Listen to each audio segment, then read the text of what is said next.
Hola a todos y bienvenidos. Nuevamente les recuerdo mi nombre, soy el maestro Cuauhtémoc Domínguez, coordinador del Departamento de Idiomas del Instituto Nacional en Investigación y Educación en Salud y Nutrición, INIESAM. En el marco del Simposio en Línea Educación e Innovación, las acciones de hoy trascienden a la normalidad del mañana, abordaremos un tema importantísimo que debemos de enfrentar en la nueva normalidad. El tema se llama Frontera de posibilidades hacia nuevos rumbos educativos y económicos. En esta ocasión nos acompaña un gran amigo, colega, compañero de trabajo, el doctor Galo López Gamboa, quien es doctor en investigación en humanidades y educación por la Universidad de Castilla-La Mancha. Es miembro del Consejo Mexicano de Investigación Educativa. Actualmente es profesor de tiempo completo de pregrado y posgrado en la Facultad de Educación de la Universidad Autónoma de Yucatán, UADY. Tiene la coordinación de 3 libros, diferentes capítulos y artículos indexados en diferentes revistas nacionales e internacionales y un sinfín de logros más. Pues, Galo, bienvenido. Muchísimas gracias por tomar aceptar esta participación, esta invitación que te hicimos a través del instituto para compartir tus conocimientos, para compartir, tratar de direccionar brindarnos estrategias que nos lleven hacia esta nueva normalidad, que podamos enfrentar esta nueva normalidad en el ámbito educativo, no solo para los docentes, para administrativos, para académicos, para coordinadores. Yo creo que esta plática que nos vas a dar va a ser de mucha ayuda, sobre todo para los administrativos que tienen a su cargo esta gran titánica tarea de administrar los recursos de una institución educativa, ¿no? Pues bienvenido y pues te dejamos que tú puedas compartirnos esta información.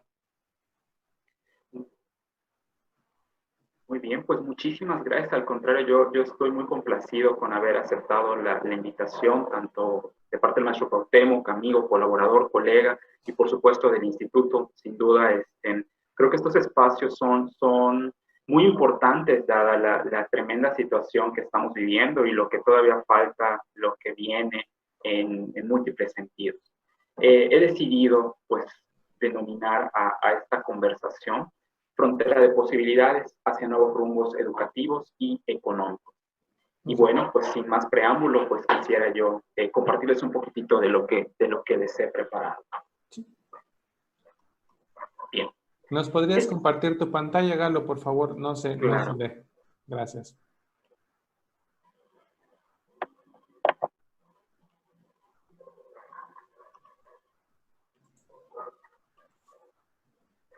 Ahí está.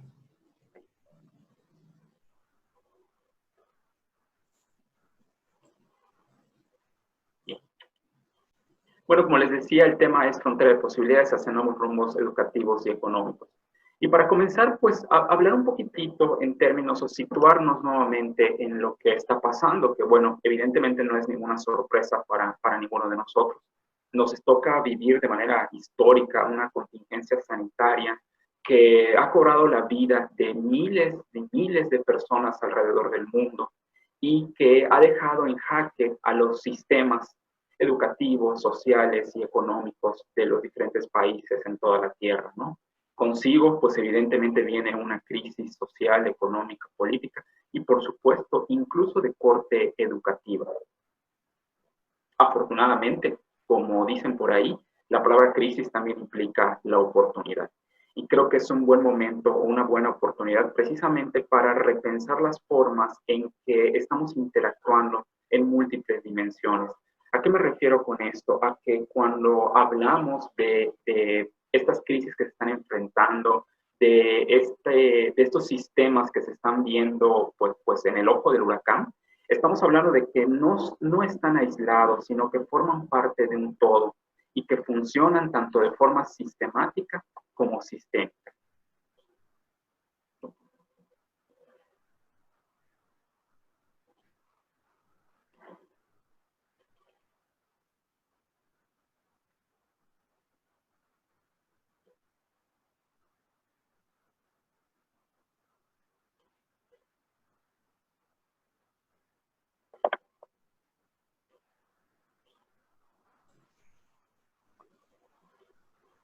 Sí, claro. En este caso,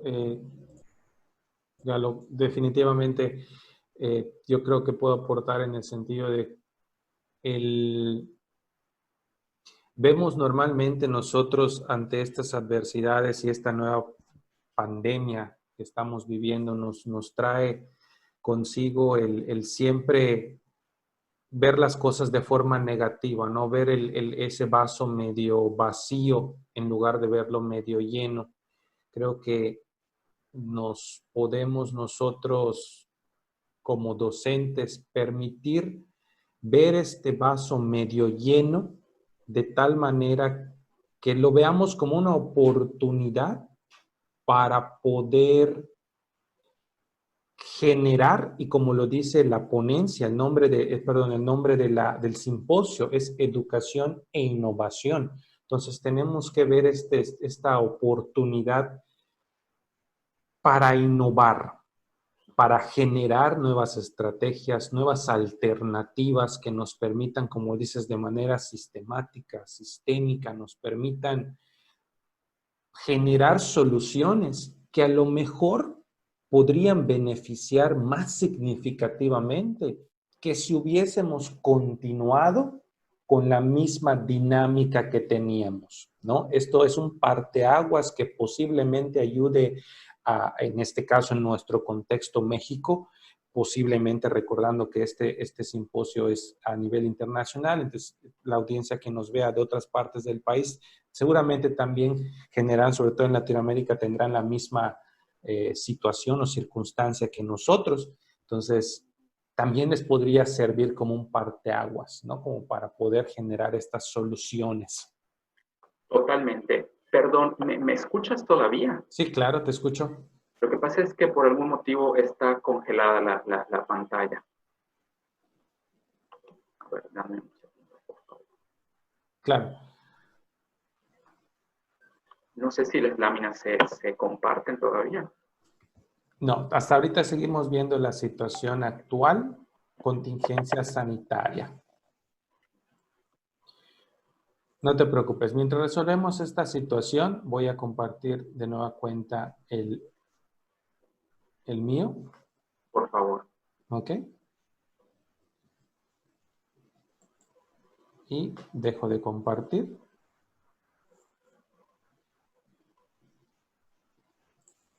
Podemos intentar. Avanza tu presentación.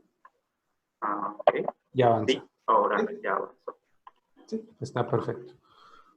Pues muy bien, sí, mientras tanto, pues la audiencia puede repensar o pensar cuáles son esas situaciones, cuáles son ese contexto que están viviendo ellos mismos dentro de su situación actual, ¿no? Cómo ven en su institución, si se está manejando como una situación de crisis, si se está manejando como una área de oportunidad o si simplemente se está todavía en el proceso de buscar una solución, ¿no? Bien. Y bueno, en ese sentido, no sé si ya se ve la lámina de frontera de posibilidades. Así es, ya se ve. Perfecto. Bueno, pues este concepto que tiene ya algunos años en materia económica, en realidad el nombre completo es frontera de posibilidades de producción. Y lo que nos dice, lo que nos muestra es la combinación de bienes que puede producir una economía utilizando todos los factores de producción que dispone y usando las técnicas más eficientes posibles. En otras palabras, lo que nos está diciendo es que tendríamos que considerar cuáles son aquellos recursos de los cuales podemos echar mano y con base en ello, pues la técnica y la capacidad que tenemos para generar a partir de esos recursos, pues otros bienes y servicios. ¿De qué depende? Bueno, pues como lo he mencionado, va a tener como dos grandes factores. El primero es la cantidad de recursos de los que se disponga. Obviamente, cuantos más factores productivos posea la empresa, la organización, la economía, entiéndase factores productivos, pues trabajadores, maquinaria y por supuesto los recursos naturales, más bienes y servicios se pueden producir. No obstante, adicionalmente a esos factores productivos, pues tiene que estar, por supuesto, la tecnología. Entendiendo tecnología en el amplio espectro de la palabra, ¿no? En el sentido de toda la combinación de técnicas, de maquinaria, de equipo, de infraestructura que se necesita. Como dice la lámina, no solo es importante la cantidad de recursos, sino también esa tecnología que va a combinar, que va a hacer que los factores productivos pues generen un bien o un servicio para el cual originalmente lo teníamos pensado. ¿Qué refleja la frontera de posibilidades de producción? Bueno, primero nos da alternativas. ¿Por qué? Porque nos dice que un mismo recurso puede utilizarse para satisfacer dos o más necesidades. Y aquí quiero dar un ejemplo. Supongamos que nosotros queremos producir sillas. Bueno, pues si pensamos que necesitamos estos dos grandes elementos, por un lado, los factores productivos, pensemos que son de lo más sencillo, pensemos que solo necesitamos madera. Y por otro lado necesitamos tecnología, pues de pronto la sierra, la cortadora, los clavos, no lo sé, todos aquellos elementos que pudieran, junto con el factor productivo llamado madera, en este caso un recurso natural, pues generar un bien llamado silla. Ahora, en este caso, como dice la lámina, nos ofrece alternativas. ¿Por qué? Porque la madera puede utilizarse para diferentes necesidades. Resulta que nuestra organización no solo quiere producir sillas, sino que también quiere producir mesas. Eso significa que el recurso natural, junto con la tecnología que tenemos, nos ofrece las posibilidades de generar estos dos bienes. ¿Qué tenemos que tomar en cuenta? Pues el coste de oportunidad. Es un término importante en la economía moderna. ¿Por qué? ¿Qué nos dice? Nos dice que es el sacrificio en el que se incurre cuando un individuo o una empresa realiza una elección. ¿A qué va esto? A que si tenemos, vamos a suponer que tenemos 100 piezas de madera, con las cuales generalmente solo producíamos sillas. Tenemos la tecnología para hacerlo. Pero ahora que estamos incursionando en el mercado de la venta de las mesas, tenemos que considerar este coste de oportunidad o esta elección. ¿Qué queremos producir con esas 100 piezas de madera? Si a lo mejor esas 100 piezas antes nos permitían generar 200 sillas, pues ahora tenemos que pensar que esas 100 piezas de madera tienen que combinarse para generar 50 sillas y 50 mesas, si los recursos nos alcanzan. Tenemos que realizar una elección. ¿Por qué? Porque como nos señala, al final del día, estos recursos con los que contamos son limitados. Siempre van a ser menos de las necesidades que existen. En materia educativa, pues esto obviamente nos conduciría a pensar cómo podríamos emplear recursos escasos para producir bienes y servicios suficientes para satisfacer necesidades ilimitadas. Es decir, si nos vamos al ámbito, en otros giros quizás no educativos, pues eso, ¿cómo podemos con esas 100 piezas de madera producir una cantidad de sillas y de mesas que siempre van a necesitarse más y más de las que nosotros podríamos producir? Y si nos vamos al corte educativo, pues repensar cuáles son esos factores productivos, cuál es la tecnología de la que tenemos que echar mano para que los factores productivos nos conduzcan a una frontera de posibilidades de producción o del ofrecimiento del servicio educativo, considerando siempre que hay escasez, es decir, que las necesidades son ilimitadas y que nuestros recursos son finitos para satisfacer esa cantidad de necesidades. La frontera de posibilidades de producción identifica las diferentes combinaciones posibles de los dos tipos de bienes que se pueden producir cuando todos los recursos disponibles en un momento dado se utilizan eficientemente. Es decir, cuando no se puede incrementar la producción de un bien sin disminuir la de otro. En palabras muy coloquiales, digamos que es un poquitito como el nombre del concepto mismo lo implica, ¿no? Las posibilidades que nos ofrecen a partir de lo que tenemos disponible para que la producción o el ofrecimiento del servicio no se vea demeritado al disminuir el ofrecimiento de otro servicio o la producción de otro bien. Lo que cambia es el valor del coste de oportunidad, es decir, la cantidad que se está dispuesto a sacrificar de un bien para producir otro en mayor cantidad. Si volvemos al ejemplo de las mesas y las sillas, pues con esas 100 piezas de madera sabemos que a lo mejor podemos producir más sillas porque son más pequeñas, pero si lo que nos deja una mayor oportunidad son las mesas, pues tenemos que sacrificar de pronto la cantidad de sillas que generalmente producíamos. Por ello, tenemos que considerar nuestra frontera de posibilidades. ¿Cuándo va a ocurrir? Va a ocurrir cuando aumenta la dotación de los recursos o también incrementos en la productividad de estos, lo cual da como resultado el crecimiento económico. Es decir, si nosotros ya no tenemos solo 100 piezas de madera, sino ahora tenemos 120, 150, 200, pues evidentemente nuestra frontera se va a expandir y nos va a permitir un resultado de crecimiento económico. No obstante, si volvemos a uno de los principios que he mencionado, que es la escasez, pues aun cuando tengamos 200 piezas de madera, siempre, aun cuando produzcamos más, siempre se van a necesitar todavía más. Los recursos son finitos, pero las necesidades son ilimitadas. Podemos construir, de hecho hay modelos matemáticos que los economistas han puesto a nuestra disposición, que nos permiten formular supuestos. Obviamente estamos hablando de un ejemplo muy sencillo, solo con dos bienes, mesas y sillas, pero sabemos que la economía no funciona así. La cantidad de bienes y de servicios que se ofrecen son muchísimos más que solo sillas y mesas. Y a su vez la cantidad de recursos y de tecnología disponible también lo es más. Es muy compleja esta realidad para que los modelos lo abarquen todo. Sin embargo, puede ser una posibilidad para ir pensando las posibles estrategias y, como decía otro de los principios, las alternativas que se nos ofrecen a partir de la cantidad de recursos que tenemos disponibles. Para producir cierto bien, una economía en pleno empleo debe disminuir algo de la producción de otro bien. Esta frontera de posible producción representa este menú que puede elegir la sociedad.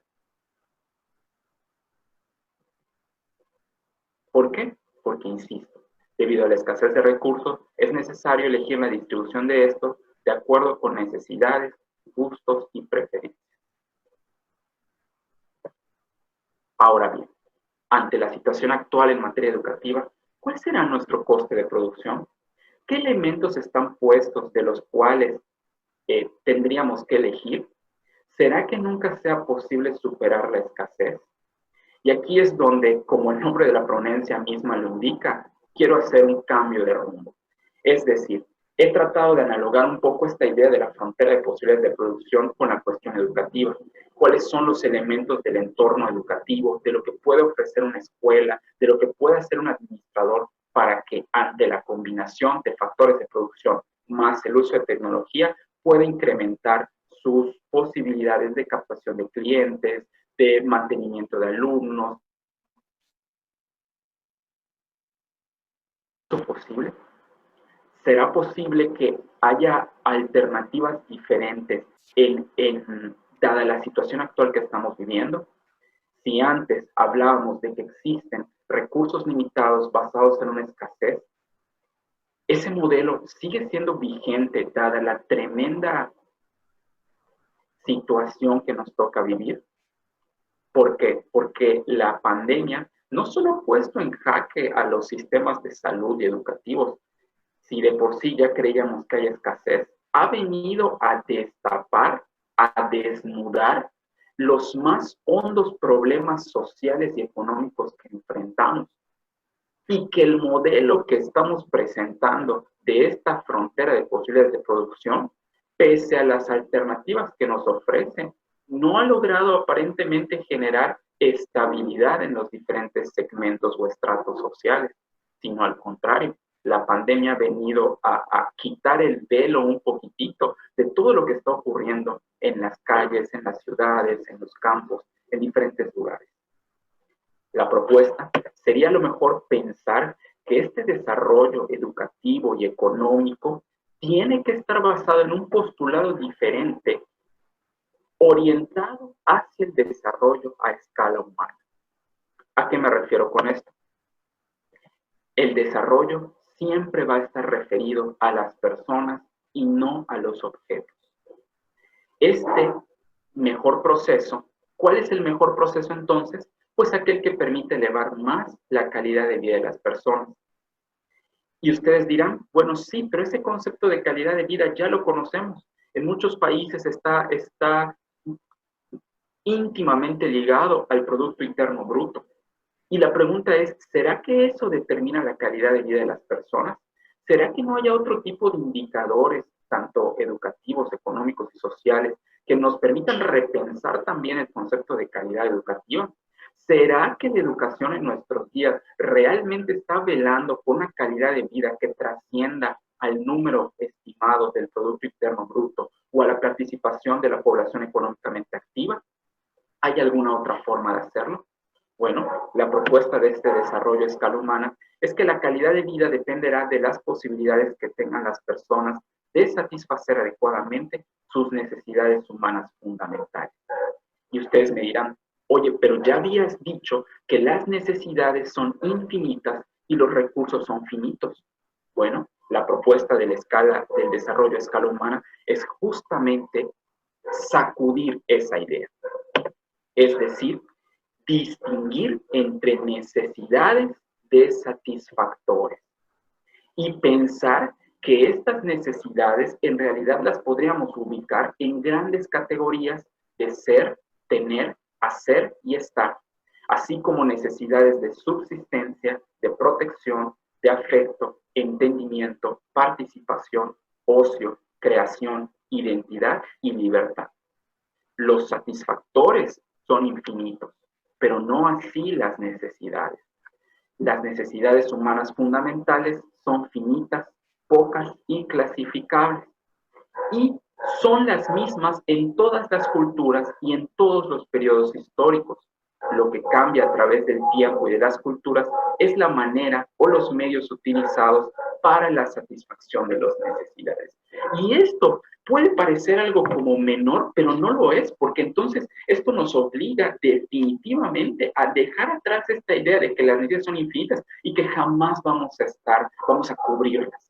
Y nos dice, no, mira, tu necesidad es claramente identificable. E incluso, si bien no lo abundo en esta presentación, sí hay algunos autores que incluso han ahondado en sistemas de clasificación de estas necesidades y hacen nuevamente una distinción fundamental entre necesidad y satisfactor. Los satisfactores, como ahí dice, a través del tiempo y la cultura, son los que van a ir cambiándose y modificando, y esos sí van a ser infinitos, porque son la manifestación de la necesidad, pero no la necesidad misma. Si no lo pensamos de esa forma, entonces efectivamente nunca va a haber suficiente en la tierra entera para satisfacer la cantidad de necesidades que hemos creado. Tenemos que también repensar esto. ¿Y por qué es importante?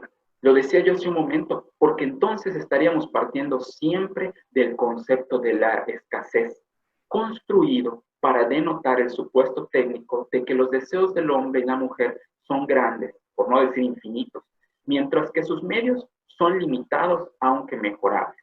El supuesto implica elecciones sobre la asignación de medios o de recursos. Y ahí quise destacar esa palabra, elecciones, porque entonces siempre nos pone en competencia, siempre nos pone para sacrificar unas cosas por otras, porque de lo contrario, estas necesidades que aparentemente en esta ley de la escasez son casi infinitas, nunca se van a alcanzar.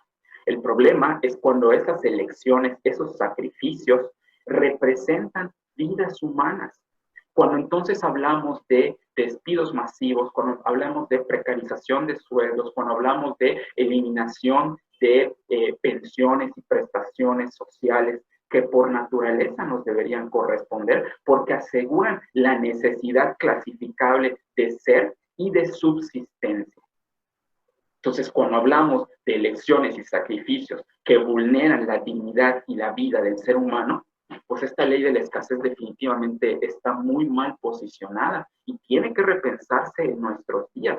No podemos seguir en un esquema, en este modelo económico-social, en donde, insisto, los sacrificios ya no son solo de bienes, son de personas. Eso es lo que nos tiene que empujar y nos tiene que sacudir como educadoras y educadores en esta nueva visión que tenemos que ir gradualmente construyendo, no solo de la economía, sino también de la educación misma. De lo contrario, el hombre, la mujer económica, nunca va a encontrar respuestas factibles para lidiar con estas crisis de desarrollo y frecuentemente reacciona. Y miren, aquí van algunos conceptos, con desolación, agotamiento e incluso desesperación. Antes de esta pandemia, durante la pandemia y después, vemos casos tremendos de gente que efectivamente está en una situación sumamente compleja, pero incluso antes de ella, económicamente hablando, vivían situaciones de desesperación ante la imposibilidad de cubrir una serie de satisfactores cuyos valores de cambio entre sí son desiguales e injustos. Entonces, incluso superada esta, si no repensamos el modelo económico actual, vamos a seguir anclados a estos elementos de desolación, agotamiento, desesperación y le añadiría de depresión inclusive, porque nada va a ser suficiente. Y lo peor, si hablamos en este momento de los objetivos de desarrollo sustentable del milenio, ¿cómo podríamos pensar en desarrollo sustentable si lo que tenemos actualmente no es suficiente para satisfacernos? ¿Qué vamos a proveerles? ¿Qué vamos a dejarles a las futuras generaciones que también estarán en esa situación? No hay manera de hacerlo si no se repiensa y se separa la necesidad del satisfactor. En materia educativa. En materia educativa, en la definición tradicional, la educación se ha asociado con la obtención de diplomas y por eso se reflejan amplias carencias, porque se ha vinculado más allá que con las necesidades que mencioné láminas atrás, con la necesidad de entendimiento, se ha generado el satisfactor del diploma, de la credencial, de lo exclusivamente formal. Que ojo, quizás no es que esté mal, pero no habrán otras formas de pensar nuestras maneras de educar que no sean a través de sistemas que se han construido de forma arbitraria a lo largo del tiempo. Incluso los sistemas de evaluación, de calificación, son eso, son formas arbitrarias de construir el fenómeno educativo. Y existirán mucho después y alguien las puede cambiar. Pero el hecho es que no ese es el sustento o la necesidad que tiene que cubrir. La necesidad es proveer al ser humano de conocimientos, habilidades, actitudes y valores que le permitan ser exitoso y vivir un proyecto ético de vida, valga la redundancia, en donde sus acciones lo comprometan, sí al aquí y a la ahora, con miras hacia una proyección futura que no ponga en riesgo a otros seres humanos. Al reinsertar el aprendizaje en la cultura, se disfruta la opulencia de enriquecer constantemente el conocimiento con alguna ayuda de amigos que aportan experiencias y remedios de otras tradiciones. En otras palabras, si rescatamos la educación como necesidad de entendimiento y no solo como un satisfactor asociado a un título, grado o documento, entonces a lo mejor podríamos encontrar alternativas distintas al sistema educativo formal, al cual hoy por hoy en México y en muchos países a nivel superior, si el 1% de los mexicanos llega, creo que es mucho. Las tasas de acceso a las licenciaturas y posgrados son mínimas. Entonces, si eso no está funcionando, también eso tenemos que reconstruir. ¿Qué tenemos que considerar?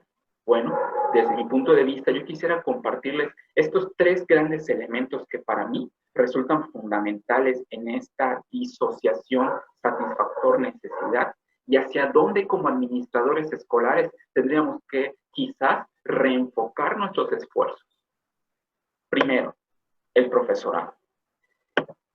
El profesorado es clave. Buenos docentes con salarios dignos, con condiciones que les permitan ejercer su docencia como una forma de vida y no solo como un mero trabajo en el cual tienen que estar circulando por diferentes escuelas, por diferentes niveles, con diferentes asignaturas, y en los cuales al final no solo no son felices, sino que tampoco son capaces de transmitir la felicidad que la docencia tiene que traer de forma implícita. ¿Por qué en el profesorado? Porque ellas y ellos son la base de lograr ambientes fértiles de clase. De pronto, seguramente lo han visto a través de las redes sociales, a través de diferentes medios, de cómo la tecnología, de la cual hablaré un poco más adelante, ciertamente ha avanzado a pasos agigantados y tenemos múltiples formas de conexión ante la pandemia, en las cuales no necesitamos propiamente de la presencialidad. Pero independientemente de eso, se sigue necesitando un profesor o profesora que conduzca, sea enfrente del salón de clase o sea detrás de un monitor, que sea capaz de crear ambientes de aprendizaje, no solo efectivos, sino que en la medida de lo posible, me atrevería yo a decir, felices. Porque esa nuevamente es una de las razones de ser de la docencia, del profesorado. ¿Cómo lo podemos hacer? Siempre con un reconocimiento público y privado a su trabajo. Es decir, hace poco leía yo un post en Facebook que decía, los docentes hemos compartido, ahora dada la situación, hemos convertido nuestras casas, nuestros hogares, en escenarios públicos dispuestos al escrutinio de alumnos y padres de familia. Hemos puesto todos nuestros materiales a disposición sin mayor problema y hemos tratado de avanzar en la medida de nuestras posibilidades y de nuestras condiciones económicas, sociales y culturales a los pasos agigantados que estas posibilidades nos permitan para lograr hacer llegar a cada uno de los hogares la posibilidad de educarse, de tener un entendimiento más profundo. He visto también ejemplos de profesores que no es a través de un monitor, sino que caminando kilómetros en diferentes comunidades en México, llevan las tareas y las explicaciones a niños que de otra manera no tendrían esa posibilidad. Entonces, más allá de pensar en la tecnología, que la he dejado de último, el profesorado resulta clave para estos procesos. No es suficiente tener toda la capacidad y toda la infraestructura si un profesor no hace de eso un ambiente fértil de crecimiento para sus estudiantes. Segundo, hablando de profesorado, hay que distinguir de manera muy precisa entre clases de emergencia remota y clases virtuales. Es decir, así como hablábamos de disociar necesidad de satisfactor, creo que hay una confusión terminológica importante que como administradores nos ha llevado, nos puede conducir a una toma de decisiones confusa, una toma de decisiones que no es la más apropiada. Porque una cosa es que yo traslade la presencialidad de mi clase al monitor y entonces me pidan que si mi clase duraba 2, 3, 5, 10 o el número de horas a la semana, que yo haga lo mismo frente a la computadora. Bueno, ok, si esa es la decisión que administrativa y organizacionalmente se ha tomado, ok, pero hay que asumirla. Y no hay que confundir con esta nueva propuesta de una educación a distancia, de una educación virtual, que usa las sesiones síncronas como apoyo a otros recursos tecnológicos en el amplio espectro de la palabra tecnología. Entonces, siento que es muy importante distinguir esto, porque de pronto más de un colega me comenta que tiene módulos de 7 horas de clases seguidos. Perdón, pero eso no es virtualizar, eso es tratar de forzar la presencialidad al monitor. Y no se trata de eso. No estamos viviendo los principios que desde hace rato algunos teóricos han compartido en relación con lo efectivas que pueden ser las clases usando medios no tradicionales o ambientes no convencionales. Lo segundo, el administrador tiene que ser un acompañante cercano de su profesorado. No es solo alguien que dicta horarios, que vigila sueldos, salarios, contrataciones. Es un guía, es un líder pedagógico. Y en consecuencia hay un acompañamiento cercano a planeaciones didácticas, las cuales están dosificadas porque siguen un principio de segmentación del aprendizaje en modalidades no convencionales, que palabras más, palabras menos, lo que nos dice es precisamente que en la medida en la que logramos ubicar pequeños elementos que conforman una secuencia didáctica que conduce al estudiante del punto A hacia el producto final y que cada uno de esos pasos abonan a la consecución del producto final, estamos siendo profesores que crean ambientes fértiles a través de medios no convencionales. Pero esa es una tarea que también le corresponde al administrador escolar. No puede simplemente pensar al profesor ajeno a lo que está viviendo. Él es el primero o la primera que está al frente de estos procesos pedagógicos didácticos.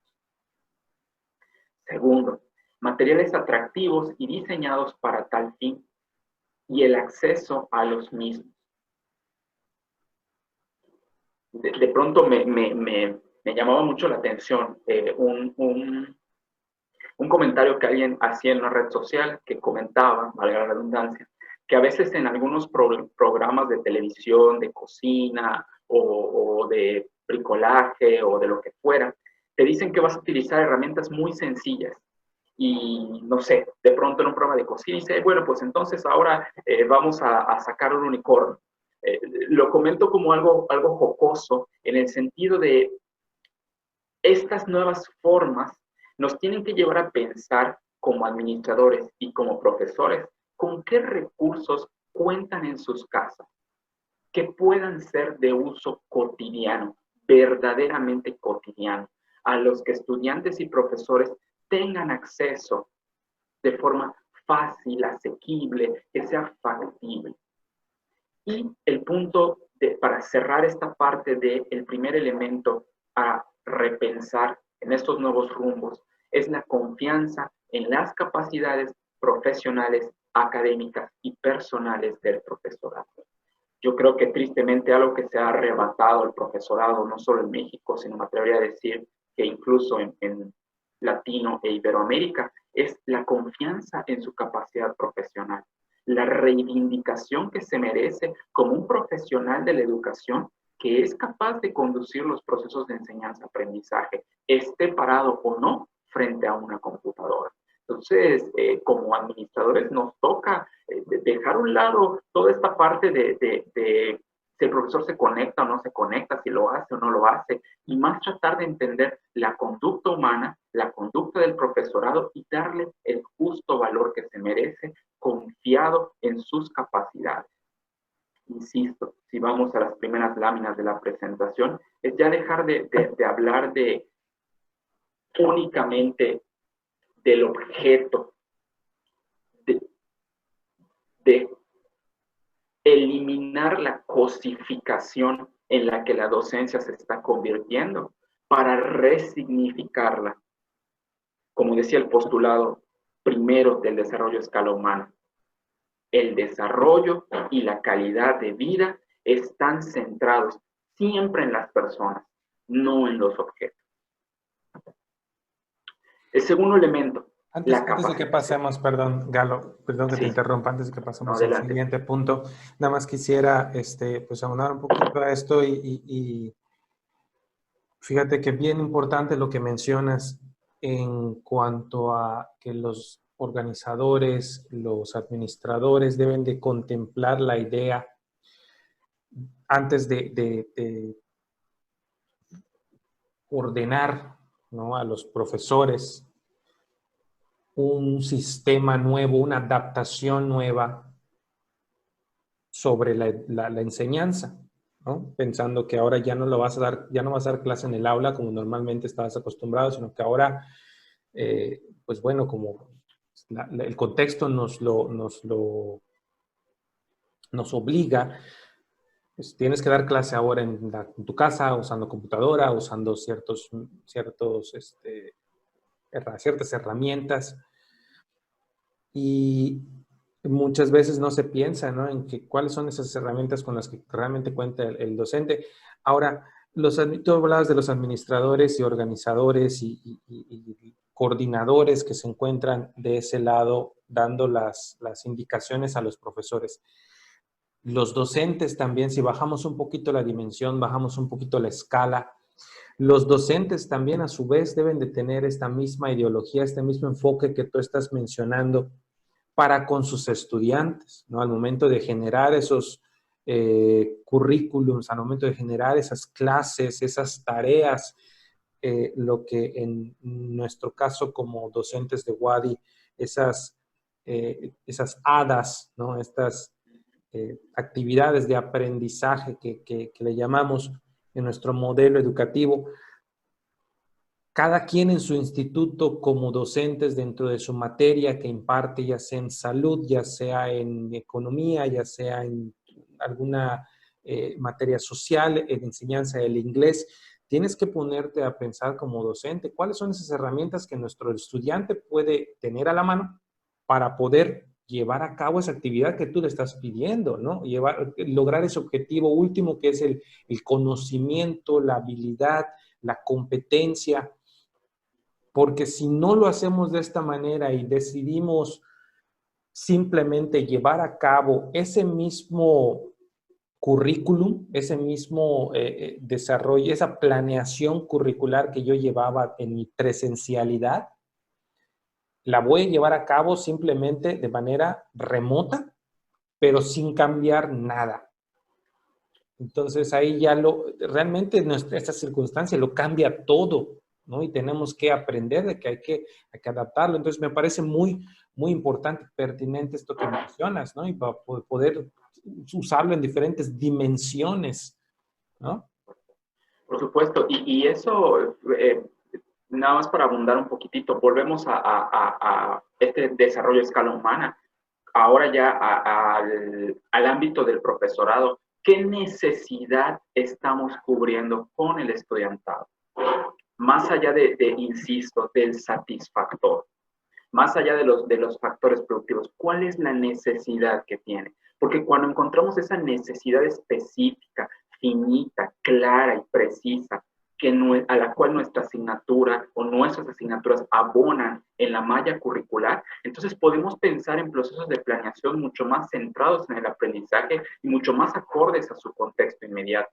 Entonces, es también esa idea, ¿no? O sea, más que asignar a lo mejor 10, 15 o 20 actividades de aprendizaje o tareas, ¿cuáles serán aquellas que representan verdaderos parteaguas en el cumplimiento de la necesidad de nuestros estudiantes?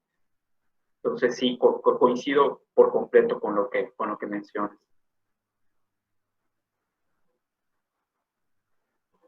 Bueno, para continuar, precisamente en esta línea de qué necesita ese profesorado, que es el centro, que es el insumo, es pieza clave en esta nueva repensamiento del fenómeno educativo, pues está la capacitación. Y quise comenzar hablando de que a lo mejor lo primero que necesitamos en materia de capacitación es un trabajo fuerte en habilidades socioemocionales en contextos interactivos diversificados.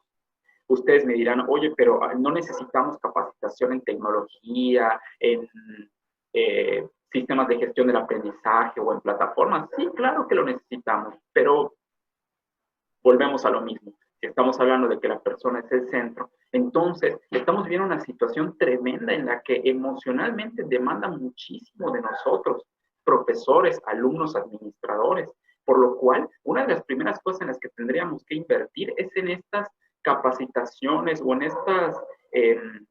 estos espacios que generen o que permitan el intercambio de ideas para el desarrollo de estas habilidades socioemocionales. De pronto, hace poco leí una frase que creo que ahora cobra todavía más vigencia, que dice, ¿de qué le sirve a un niño ubicar dónde está Saturno en un sistema solar si no sabe qué hacer con su tristeza? Entonces, en ese sentido, el confinamiento para todas las edades ha implicado un reto tremendo de tanto cognitivo como emocional, por lo cual es una de las cosas en las que como administradores, antes de regresar a clases y de pensar en otras capacitaciones, a lo mejor tendríamos que invertir un poco más en eso. Lo segundo, que esta capacitación, de la que ustedes quieran, la que su contexto escolar necesite, como dice el segundo punto de la lámina, pero que esté muy focalizada. Me ha tocado también ahora tanto como administrador como profesor, ver una cantidad de capacitaciones que son casi cada 2, 3, 4 días. Incluso en momentos o en periodos en los que implicaría estar o de descanso o con la familia o simplemente estando pues tranquilo en casa haciendo otras cosas que no están relacionadas con el ámbito laboral. Entonces también creo que como administradores es muy importante pensar capacitaciones muy precisas, muy focalizadas. No se trata tanto de tenerlas todos los días, a toda hora, como que sean verdaderamente de provecho a partir de necesidades del contexto escolar específico. Tenemos que trabajar en el uso, elaboración y adecuación de material didáctico al alcance de las posibilidades de todos y respetuoso del ambiente. Lo que comentaba hace rato el maestro Cuauhtémoc, o sea, esta idea de qué es lo que los alumnos tienen en casa, qué es lo que los profesores tienen en casa, qué es lo que la escuela les puede proveer y cómo podemos hacer adaptaciones, inclusive en el estricto respeto del ambiente. Con material reciclado, con cosas que nos sirven en casa de forma cotidiana, no lo sé. Ir trabajando ese tipo de capacitación. Y el último punto, si hablamos de dejar atrás esta ley de la escasez en donde hay tremendas limitaciones, pues entonces la capacitación tiene que estar orientada a la creación y acceso de los famosos recursos educativos abiertos o REAs, en donde lo que nos dice es que, bueno, dada la situación que estamos viviendo, el conocimiento se tiene que circular de forma libre. Debemos poder acceder a él de forma libre, de forma gratuita, de forma que esto verdaderamente enriquezca las mentes, las conciencias de todos los seres humanos.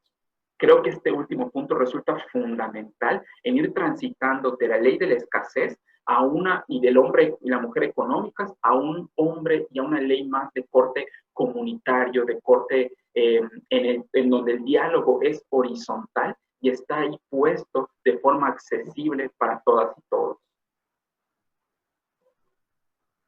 Y finalmente, la tecnología. Aquí quiero distinguir, y que a propósito lo he hecho, que cuando hablo de tecnología no me refiero en el sentido con el que comúnmente se le asocia de los medios, las computadoras, no, sino de todo lo que tecnología o técnica, de la técnica, de donde surge propiamente el vocablo, representa. Cuando hablamos como administradores, pues una de las cosas que no podemos dejar de considerar es que si bien tenemos 90% o el número que ustedes quieran de estudiantes que tienen posibilidades de conexión, así sea un 1%, es nuestra labor encontrar alternativas de conexión tanto para docentes como para alumnado con dificultades técnicas. Es nuestra labor.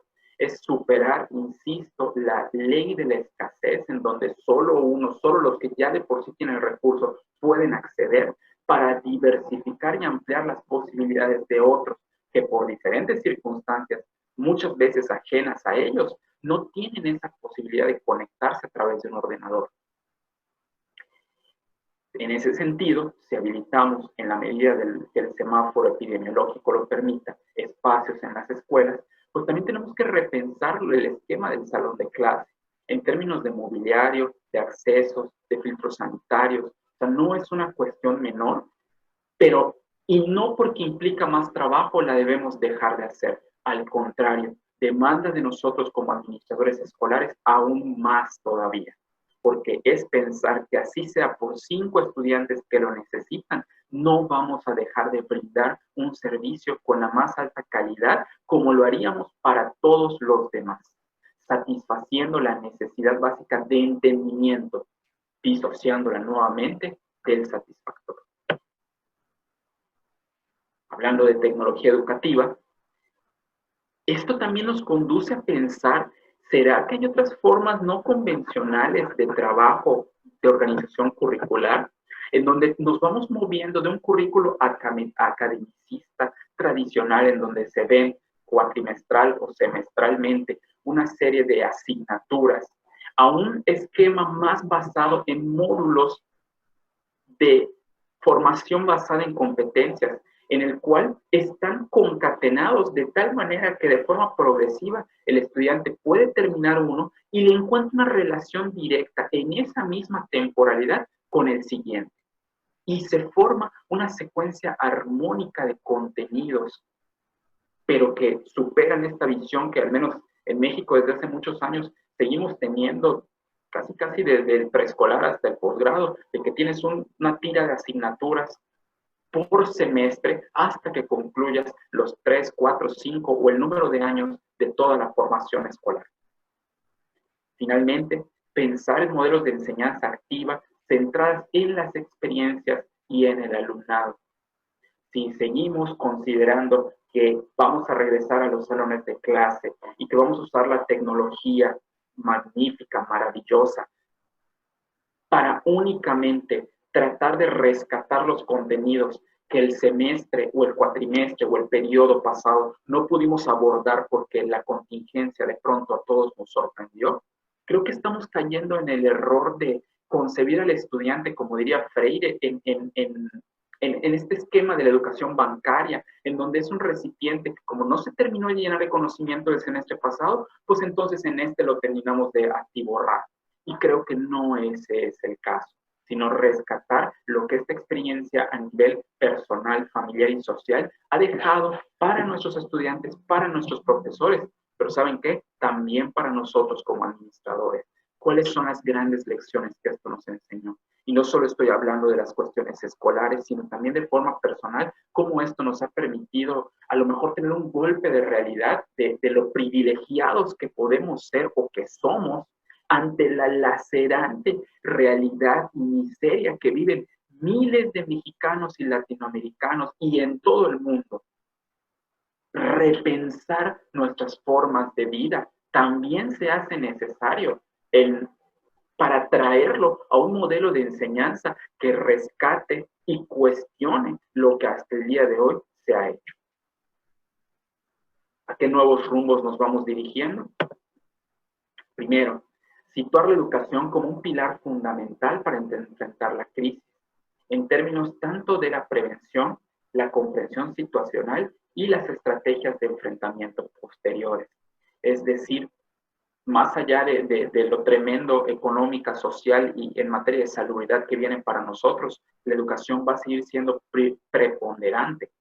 Una de las altas causas por las cuales México se ha visto con tasas tremendas de mortalidad es porque está asociado a otras comorbilidades que si a lo mejor en materia educativa hubieran sido abordadas, relacionadas con el tabaquismo, la hipertensión, la obesidad, quizás no tendríamos esos números, pero no se piensa hasta que nos toca enfrentar eso. Comprensión situacional. Es un poquitito como esta idea de qué es lo que está pasando a mi alrededor y por qué es necesaria mi participación en la construcción o en el apoyo a los demás, no solo a mí mismo, porque eso implica estrategias de enfrentamiento posteriores. Finalmente, creo que estos nuevos rumbos nos deben conducir a que la escuela se convierta en un escenario que permita la reconstrucción del tejido social. Si de por sí antes estaba tristemente lacerado, desmembrado, la pandemia viene a hacer peores las cosas. No permitamos que la escuela, que es ese espacio de unificación, se convierta meramente en un medio por el cual seguir egresando en todos los niveles educativos y empecemos a entenderla y a rescatarla como una institución social, eminentemente social, que señala las injusticias, que exalta las fortalezas nacionales y mundiales y que representa la apertura a la diversidad en este tejido social que hoy por hoy tenemos que reconstruir. Me he atrevido a denominar que ya no podemos propiamente pensar a lo mejor en una serie de fronteras de posibilidades de producción y sí empezar a pensar en una frontera de posibilidades de creación, en donde el profesorado, con lo que ya he comentado, la capacitación y la tecnología, en realidad estén puestos para favorecer estos nuevos procesos de enseñanza-aprendizaje. Y en consecuencia, los costos, y le puse ahí un asterisco, costos, entiéndase, no solo de corte económico, sino educativo y social, sean vistos a mediano y largo plazo y tengan un rostro eminentemente humano, porque no estamos tratando, como en mi ejemplo del principio, no son sillas y mesas, son otros seres humanos que precisan el trabajo paralelo del profesorado, de los administradores y de la sociedad en general, para que ante nuevas contingencias que vamos a seguir enfrentando con el curso de los años, estemos mucho más preparados, mucho mejor preparados y con mayores posibilidades de enfrentamientos exitosos que salvaguarden la vida y la dignidad humana. Muchísimas gracias por su atención. Excelente, excelente plática, Galo, de mucha reflexión. Yo creo que desde mi postura como docente y un tanto también como coordinador en este instituto, como docente en la universidad y como coordinador en esta parte del Departamento de Idiomas en INESAM,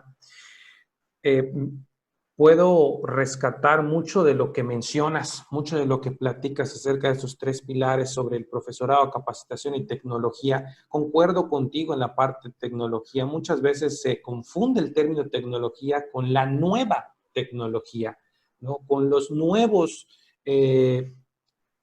herramientas que salen y que hoy en día no pasa ni un periodo no mediano, o sea, de repente lo vemos en los celulares, ¿no? De repente, cada 6 meses, cada un año tenemos una nueva tecnología, una nueva versión de esos celulares, ¿no? Cuando anteriormente no. Pero, pues podemos pensar en tecnología desde el papel y lápiz, ¿no? Eso es una tecnología, el libro es una tecnología. Normalmente se piensa de que pues son las computadoras, las tabletas, las nuevas versiones, etcétera, ¿no? Entonces, podemos repensar estos recursos, ponerlos en práctica dentro de nuestra docencia hoy en día. Me queda resonando algo que mencionas acerca yo lo puedo asociar entre la calidad y la cantidad. A través de esta tecnología, nosotros como coordinadores podemos pensar de que nos da una oportunidad de implementar, utilizando nuestros recursos, una cantidad increíble de instrucción. Es decir, puedo generar un curso que pueda ser llevado a un número mayor de estudiantes. Pero ¿cuánto de ese curso realmente está pensado en la parte humana, en la parte de la calidad? ¿Cuánta información realmente le está llegando a ese estudiante de una manera significativa? Y no simplemente es yo transmito la información y que llegue a quien tenga que llegar y quien le entienda a quien la tenga que entender. Yo ya cumplí como docente, yo ya cumplí como coordinador, como institución en brindar este espacio con las herramientas que tengo y con las herramientas que creo que tú tienes. Realmente, ¿cuánta calidad existe en ese programa? ¿No? ¿Cuánto hemos pensado en lo que nuestros estudiantes son capaces de cumplir?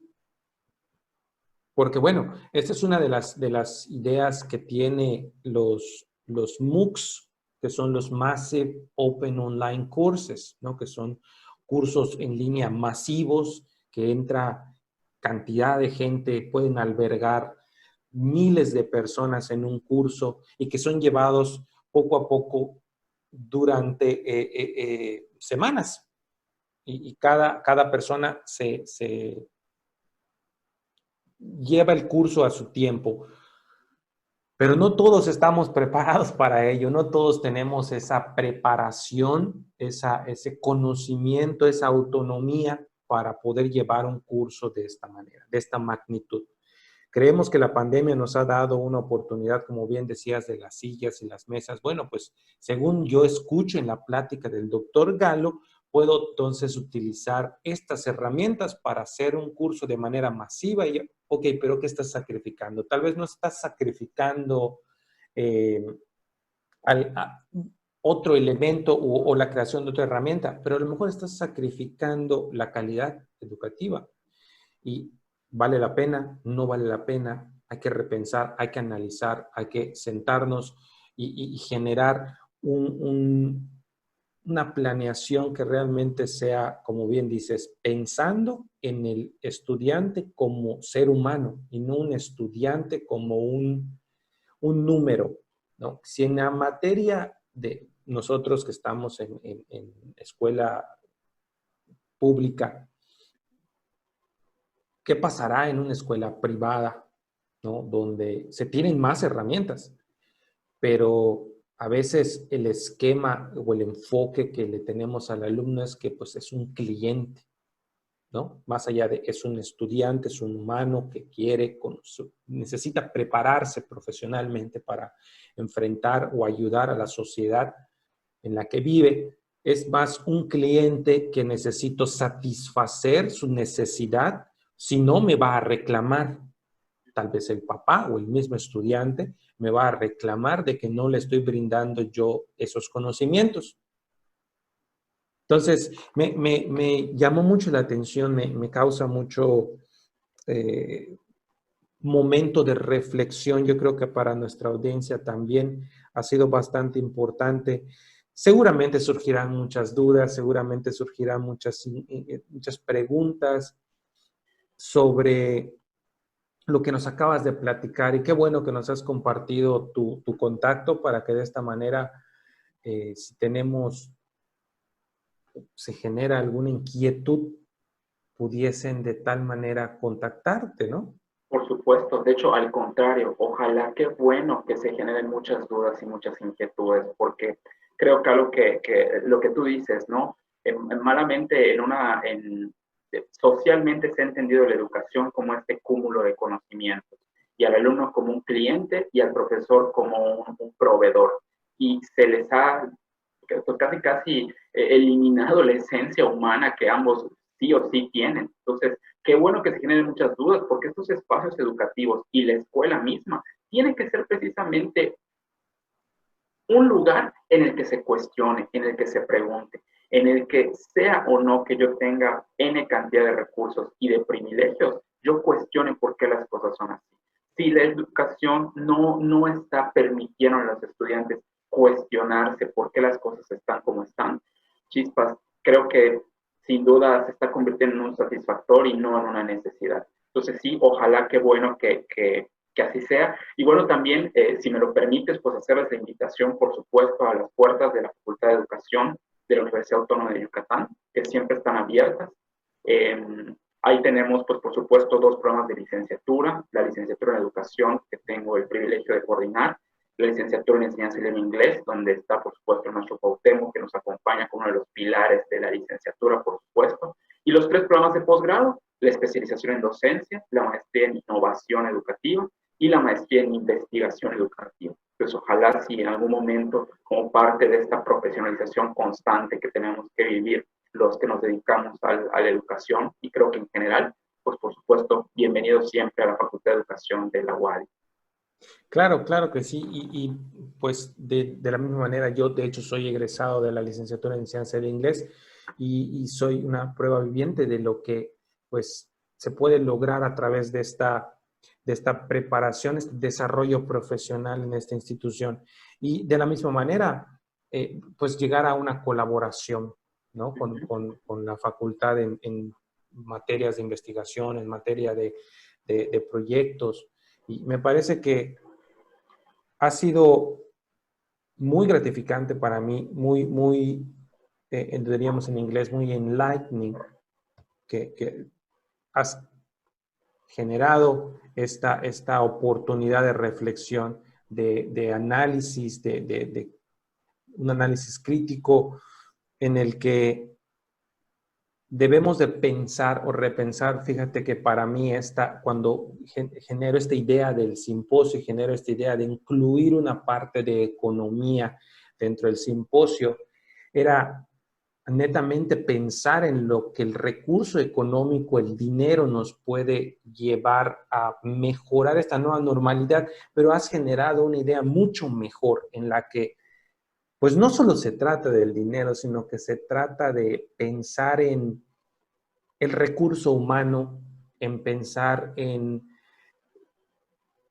cómo o repensar en cómo debemos de abordar estos nuevos retos a partir de con lo que ya contamos y cómo estos recursos pueden ser utilizados en otra área de necesidad. Exacto.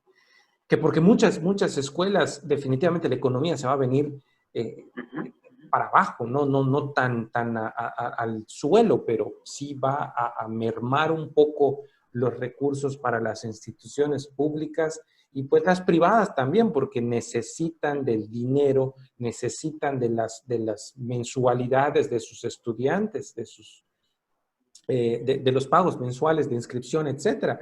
Y posiblemente van a haber muchas personas que ya no van a poder pagarlo y pues van a tener que salirse y desistir de la escuela.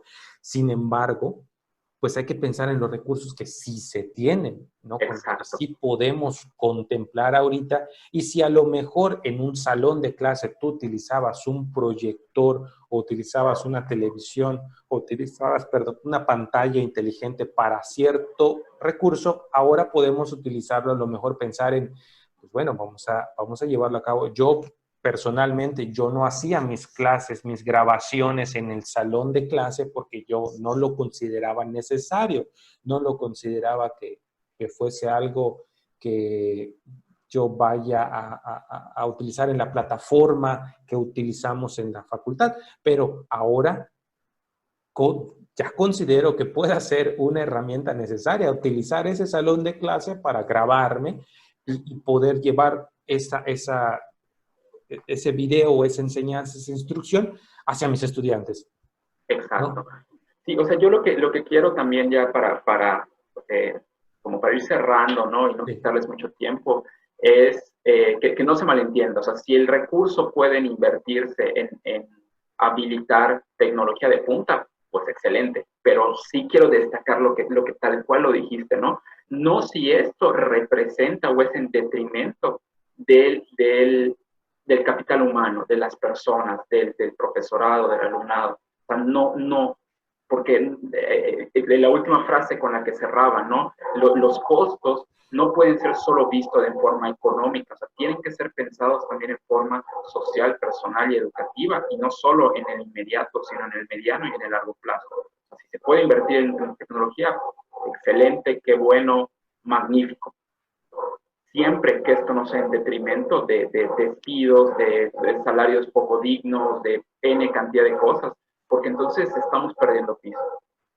Claro, claro. Pues excelente. Muchísimas gracias, Galo, nuevamente por haber aceptado esta invitación a participar en el simposio en Educación e Innovación. Las acciones de hoy trascienden a la normalidad del mañana. Y pues les recordamos que vamos a seguir con esta serie de videos sobre temas relacionados hacia la educación y la innovación y que nos sirvan para enfrentar la nueva normalidad. Muchísimas gracias nuevamente, gracias a la Facultad de Educación por prestarnos esta oportunidad, prestarnos al maestro Galo, un doctor sumamente importante en esta facultad y con gran conocimiento. Espero que les haya servido esta plática y nos vemos en el próximo video. Hasta luego. Muchas gracias, hasta luego, que estén muy bien.